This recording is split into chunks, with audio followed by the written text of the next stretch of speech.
வந்துள்ளேன். என் பெயர் சீப்போ சிவரஞ்சனி. நான் 8ஆம் வகுப்பு ஈ பிரிவில் பயில்கின்றேன்.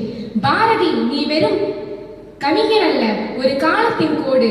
உன் கண்களின் பார்வை விண்ணை முட்டும் ஒரு வேலின் ஈடு. நீ நடந்த மண் புனிதமானது, அது தேசத்தின் பெயர். உன் விரல் தொட்ட பேனா உலகத்துக்கே தந்ததொரு விதை செயல்.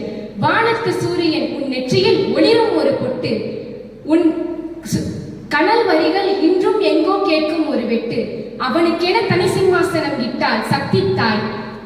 உன் பாடலை செவிமடுத்த உலகமே ஆனதொரு போற்றிப்பாய். ஊழி காற்றிலும் அசையாத மலை நீயே. உன் திறம், உன்னை அறிந்தவன் சுதந்திரத்தின் ஆழம் அறிந்தவன். இது நிச்சயம். நன்றி.